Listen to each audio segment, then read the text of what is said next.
My name is Carly, and I never thought my life would turn into such a roller coaster. It all started when I was working as a perfume sales manager at a high-end department store. One day, a tall, handsome guy walked into the store. He looked nervous, fidgeting with his phone as he approached the counter. "Hi," he said, his voice a bit shaky. "I need help choosing a perfume for my mom." I couldn't help but find his concern for his mother endearing. "Don't worry," I reassured him. "We'll find something perfect. Let's start with some popular choices." As we sampled different fragrances, I learned his name was Michael. He was 28, worked for his family's construction company, and lived nearby. We chatted easily, and I found myself drawn to his warm brown eyes and shy smile. After nearly an hour, we finally settled on an elegant floral scent. As I wrapped up the bottle, Michael hesitated. Carly? Would you like to grab coffee sometime?" My heart skipped a beat. "I'd love to," I replied, trying to keep my voice steady. That coffee date turned into dinner, which led to more dates. Michael was sweet, attentive, and made me laugh. We shared similar interests in movies, hiking, and trying new restaurants. Before I knew it, we were officially a couple. Everything was perfect until the day I met his mother, Evelyn. Michael had warned me she could be a bit intense, but nothing prepared me for the reality. We arrived at a fancy restaurant for a family dinner. Evelyn sat at the head of the table, her sharp eyes scrutinizing me as we approached. She was impeccably dressed, her graying hair styled in a severe bun. "So, this is the girl you've been seeing," she said, her tone cold. She barely acknowledged my extended hand, giving it a limp shake. Michael's father, Robert, seemed nice enough, offering a warm smile. His older brother, Thomas, gave a curt nod. As we sat down, Evelyn launched into an interrogation. "Where did you say you work, Carly?" "I'm a perfume sales manager at..." She cut me off. "Retail, how quaint. And your family? What do your parents do?" I tried to keep my voice steady. "My dad's a high school teacher, and my mom..." "A teacher?" Evelyn's eyebrows shot up. "Well, I suppose someone has to do it." The dinner continued in this vein, with Evelyn making thinly veiled insults and dismissive comments. Michael squeezed my hand under the table, but said nothing to defend me. As we left the restaurant, Evelyn pulled me aside. "Listen carefully, Carly," she hissed. "I run this family. I decide what's best for my sons. If you want a future with Michael, you'll need to prove your worth." I was too shocked to respond. When Michael proposed, I was over the moon. But my joy was short-lived. Evelyn immediately took over the wedding planning, dictating everything from the venue to the guest list.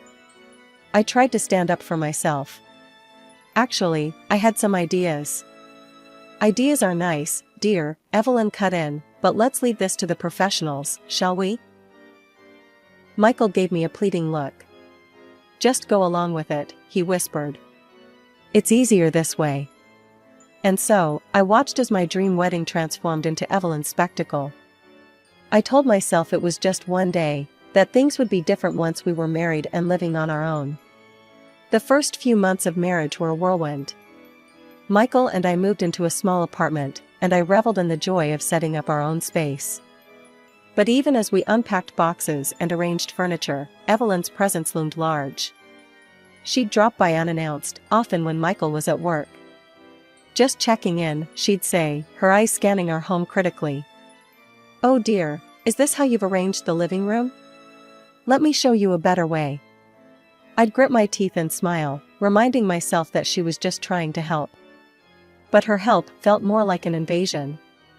One evening, as Michael and I were having dinner, my phone rang. It was my boss, offering me a promotion to senior sales manager. I was thrilled. It was the opportunity I'd been working towards for years. The next evening, we sat around Evelyn's dining table. The tension was palpable as she served a roast that looked perfect, but tasted like cardboard in my mouth. "Carly," Evelyn began, her tone sickly sweet. "Michael tells me you've been offered a promotion." "How nice." I nodded, trying to keep my voice steady. Yes, I'm very excited about it. Evelyn's smile tightened. Well, dear, I think it's time we discussed your future. Your real future. We need someone in sales, and with your experience, you'd be perfect. I took a deep breath. Evelyn, I appreciate the offer, but I'm happy in my current job. I don't want to leave it. The temperature in the room seemed to drop 10 degrees. Evelyn's eyes narrowed. I see. So, you don't consider yourself part of this family then? I felt my temper rising. With all due respect, Evelyn, you don't get to decide what's best for my marriage or my career. Evelyn stood up abruptly, her chair scraping against the floor. I think you need to reconsider your priorities, young lady. Michael, talk some sense into your wife. As she stormed out of the room, I turned to Michael, expecting support. Instead, he looked torn. Carly, maybe we should think about this. Mom knows what she's doing. The drive home was silent, filled with unspoken words and growing resentment. As I lay in bed that night, staring at the ceiling, I realized that my battle wasn't just with Evelyn. It was with the entire dynamic of this family I had married into. The tension in our home grew thicker with each passing day. One Sunday afternoon, we were all gathered at Evelyn's for a barbecue. I was in the kitchen, helping to prepare salads, when Evelyn's voice carried from the patio. It's such a shame, she was saying loudly. I remember Thomas's ex-wife. She was just as ungrateful as Carly. But I showed her the door. I kicked her out of this family myself. I felt my cheeks burn. Thomas, Michael's older brother, shifted uncomfortably. Mom, please, he muttered. But Evelyn was on a roll. I'm just saying, a woman should know her place. Isn't that right, Robert?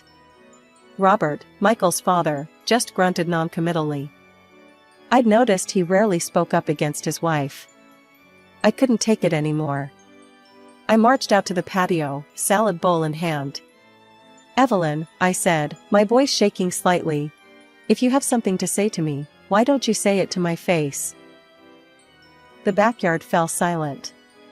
Evelyn's eyes narrowed. Fine. You want to know what I think? I think you're not good enough for this family. You're stubborn, you're disrespectful, and you're pulling Michael away from his responsibilities. I felt like I'd been slapped. Responsibilities? You mean being your puppet? Carly, Michael pleaded. Please, let's not do this here. I whirled on him. And you? When are you going to stand up to her? When are you going to be a husband instead of a mama's boy? The moment the words left my mouth, I knew I'd crossed a line. Michael's face crumpled, and Evelyn looked triumphant. You see, she crowed. This is who you really are. A spiteful, ungrateful girl who doesn't appreciate what she has. I felt tears pricking at my eyes. Without another word, I turned and ran into the house, grabbing my purse and keys. The weeks following the barbecue incident were tense. Michael and I barely spoke, tiptoeing around each other in our own home. I threw myself into my work, staying late at the office, to avoid the suffocating silence at home. One evening, I returned from work to find Michael sitting at the kitchen table, a serious expression on his face. We need to talk, he said. Mom called today. She wants us to come over for her birthday dinner next week. I felt a knot form in my stomach. Michael, I don't think that's a good idea. Please, he pleaded. It would mean a lot to me. And maybe it's a chance to start over? I wanted to refuse, to tell him I was done playing nice with a woman who clearly despised me. But the hope in his eyes made me hesitate. Fine, I said finally. But this is the last chance, Michael. I mean it. The night of Evelyn's birthday arrived, and I found myself standing in front of her door, a forced smile plastered on my face. As we entered, Evelyn greeted us with her usual fake warmth. Carly, dear, she cooed, air-kissing my cheek. So glad you could make it. I was worried you might be too busy with your little job. I bit my tongue, reminding myself to stay calm. The evening progressed with forced pleasantries and thinly veiled insults. I noticed how Evelyn dominated every conversation, her sons and husband merely nodding along. As the night wore on, Evelyn announced it was time for cake. "Carly, be a dear and bring out the cake. And don't forget the candles." I headed to the kitchen, grateful for a moment's respite. I carefully placed the candles on the cake, counting under my breath to make sure I had the right number. Back in the dining room, I set the cake down in front of Evelyn. Her eyes narrowed as she counted the candles. "Carly," she said, her voice dangerously sweet. "There's one extra candle here. Can't you even do a simple task correctly? Or perhaps you're trying to insinuate something about my age?" "No, of course not, Enough," Evelyn snapped. She began plucking out the candles, one by one. "Since you've clearly ruined the design, you might as well see the mess you've made. Come closer, dear. Take a good look." Hesitantly, I leaned in. Suddenly, I felt a hand on the back of my head, pushing me down. Before I could react, my face was shoved into the cake. I gasped, struggling to breathe as frosting filled my nose and mouth. After what felt like an eternity, Evelyn released me. I straightened up, sputtering and wiping cake from my eyes. The room was silent, save for Evelyn's cruel laughter. "Oh dear," she chuckled. "Looks like someone's made a mess of themselves." I looked around the room in disbelief. The other guests were averting their eyes, some letting out nervous giggles. And Michael. Michael was staring at the floor, his face red with embarrassment. Without a word, I turned and fled to the bathroom, locking the door behind me. As I scrubbed the cake from my face, I could hear muffled voices outside. A soft knock came at the door. "Carly?" It was Michael. "Are you okay? Do you need help?" I yanked the door open, fixing him with a glare. "Help? Now you want to help?" He looked away, unable to meet my gaze. "Mom can be a bit eccentric sometimes. We just need to." "Eccentric?" I hissed. "Michael, she assaulted me. And you just stood there." Without another word, I pushed past him, grabbed my purse, and headed for the door. I drove home in a daze, my mind reeling from what had just happened. The days following Evelyn's birthday disaster were a blur of tears, arguments, and sleepless nights. Michael tried to apologize, but his words rang hollow. I threw myself into work, staying late at the office and taking on extra projects. But even at work, I couldn't escape Evelyn's influence. One afternoon, as I was assisting a customer, I heard a familiar voice that made my blood run cold. "Excuse me, I'd like to speak to a manager." I turned to see Evelyn standing there, a malicious glint in her eye. My colleague, unaware of who she was, directed her to me. "I'm the senior sales manager. How can I help you?" I asked, trying to keep my voice steady. Evelyn's lips curled into a cruel smile. "I have a complaint about the perfume I purchased here last week. The problem is that this perfume smells like cheap chemicals. And when I tried to return it, your staff was incredibly rude to me." I knew she was lying. We had a strict quality control process, and our return policy was more than fair. But before I could respond, she continued her tirade. "This is unacceptable. I demand to speak to your superior immediately." My manager, alerted by the commotion, hurried over. "What seems to be the problem here?"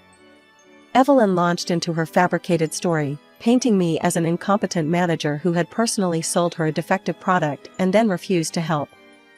I tried to interject, to explain the situation, but my manager held up a hand to silence me. "I'm very sorry for your experience, ma'am. Please, come with me to my office. We'll sort this out immediately." As they walked away, Evelyn shot me a triumphant look over her shoulder. I stood there, humiliated and angry, as my colleagues whispered around me. An hour later, my manager called me into his office. His expression was grim. "Carly, I've received multiple complaints about your performance recently. And after today's incident, I'm afraid we're going to have to let you go." I felt like the floor had dropped out from under me. "What? But those complaints, they're not real." It's my mother-in-law, she's trying to. He held up a hand. Carly, please. I understand you're going through some personal issues, but we can't have them affecting your work like this. I'm sorry, but my decision is final. I left the office in a daze, my personal belongings in a small box. I drove home, tears blurring my vision. When I arrived, Michael was waiting, his face etched with concern. Carly, what happened? Mom said. Your mother, I spat, just cost me my job. I recounted the events of the day, my voice rising with each word. And you want to know the worst part? She used our phone number to file those fake complaints. Our phone number, Michael. The one you gave her without even asking me. I locked myself in our bedroom, ignoring his pleas from the other side of the door. As I lay there, staring at the ceiling, I realized I was at a crossroads. I couldn't keep living like this, constantly under attack from Evelyn and unsupported by my own husband. The weeks following my job loss were some of the darkest I'd ever experienced. One evening, as I sat at our kitchen table, surrounded by job listings and unanswered applications, my phone buzzed. It was a text from an unknown number. I hear you're looking for work. Maybe it's time to reconsider my offer. Evelyn. I stared at the screen in disbelief. How had she gotten my new number? I'd changed it specifically to avoid her. As if on cue, Michael walked in. I held up my phone. Did you give your mother my new number? His hesitation was all the answer I needed. Look, maybe we should consider her offer. It's for us. For our future. I stood up abruptly, my chair scraping against the floor. Our future? Michael, there won't be a future if this keeps up. If something doesn't change, and soon, I don't know if I can stay in this marriage. The silence that followed was deafening. Michael looked stunned, as if he couldn't quite process what I'd said. Finally, he spoke, his voice barely above a whisper. I'll talk to her. I promise. Just, give me some time. I wanted to believe him, but I'd heard similar promises before. Still, what choice did I have? I nodded, not trusting myself to speak. The next day, I decided to take matters into my own hands. I couldn't wait for Michael to stand up to his mother. I needed to find a job, to regain some semblance of independence. I reached out to an old colleague who had started her own online perfume business. She was sympathetic to my situation and offered me a position as an online consultant. The pay wasn't great, but it was something, a lifeline in the storm. But Evelyn wasn't done with me yet. As Christmas approached, the annual family gathering loomed on the horizon. I dreaded it, knowing it would be another opportunity for Evelyn to belittle and humiliate me. The night before the gathering, Michael and I had another argument. He wanted me to make more of an effort with his mother, to try to understand her perspective. I couldn't believe what I was hearing. Her perspective? I sputtered.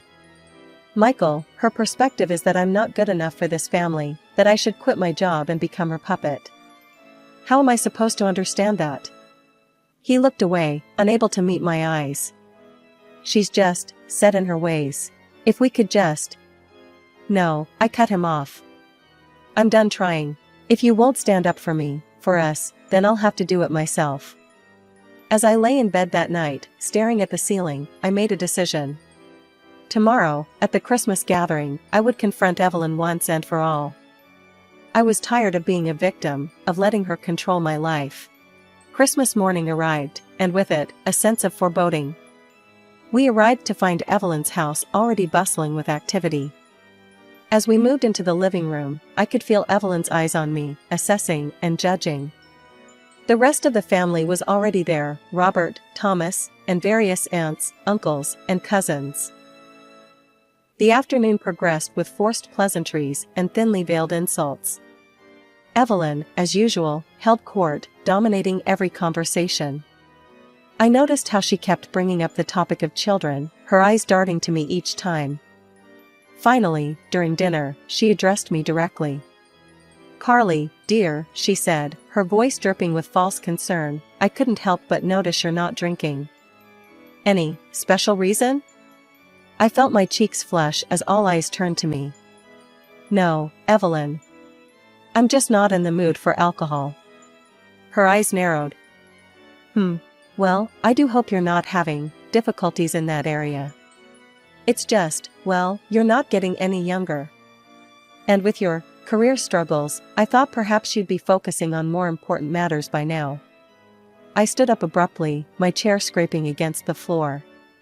More important matters? You mean like being a submissive wife who gives up her dreams to please her mother-in-law? Gasps echoed around the table. Evelyn's face contorted with rage. How dare you speak to me like that in my own home? No, Evelyn, I shot back. How dare you treat me like this? I am your son's wife, not your punching bag. I've had enough of your manipulation and your cruelty. I turned to leave, but as I passed Evelyn, everything seemed to happen in slow motion. Evelyn made a sudden movement, knocking over her mug of hot tea. The scalding liquid splashed directly onto me.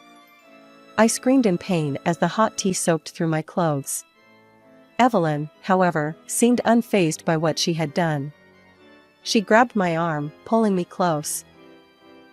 Listen here, you little brat, she hissed, her voice low and menacing. You will obey me. You will do as I say. Or I will destroy you.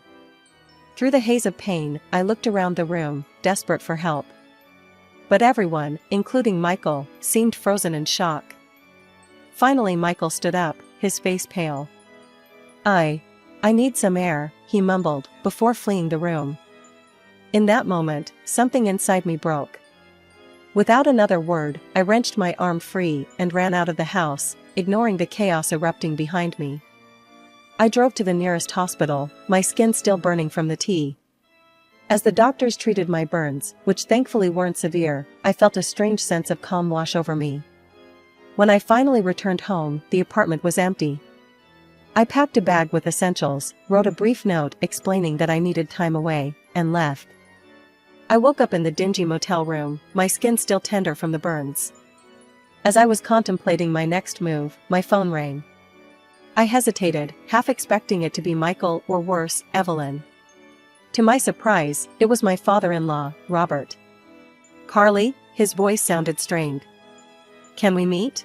It's important. Curiosity got the better of me. Okay, I said, giving him the motel address. An hour later, there was a knock at my door. I opened it to find Robert standing there, looking more disheveled than I'd ever seen him. His eyes were red-rimmed, and he seemed to have aged overnight. Robert, what's going on? I asked, gesturing for him to sit down. Carly, I'm so sorry, he blurted out as soon as I let him in. There's something you need to know about the company, about Evelyn. He paused, his hands shaking slightly.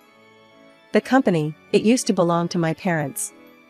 Evelyn, she tricked my father when he was sick. Made him sign everything over to her, made herself the executive director. I felt my jaw drop. What? But how? Why didn't you say anything? Robert's eyes filled with tears. I was a coward. I'd been collecting evidence for years, but I was too afraid to do anything with it. He reached into his jacket and pulled out a thick folder. But I can't stay silent anymore. Not after what happened yesterday. I need your help, Carly. With trembling hands, I opened the folder and began to read. What I found inside made my blood run cold. Evelyn had been hiding income for years, evading taxes on a massive scale. She'd been hiring undocumented workers, paying them a fraction of what they deserved and forcing them to work in appalling conditions. These workers, afraid of deportation, never complained about their treatment. But it got worse. The documents showed that many of the company's products were defective, failing to meet basic quality standards. Evelyn had been knowingly selling these subpar goods at full price, putting profits over people's safety. Then I came across a police report that made my heart stop. Thomas's ex-wife, who had worked in production, had discovered these illegal practices. She had threatened to report Evelyn to the authorities. In response, Evelyn had pushed her down a flight of stairs. The poor woman had sustained serious injuries, but Evelyn had intimidated her into silence. Shortly after, she had pressured Thomas into divorcing his wife. I looked up at Robert, my hands shaking. This is horrible. How could she do all this? Robert broke down, tears streaming down his face. I'm so sorry, Carly. I should have spoken up years ago. I was afraid. Of her, of losing everything. But I can't live with this guilt anymore. As I watched my father-in-law cry, a mix of emotions washed over me. Anger at Evelyn's cruelty and greed.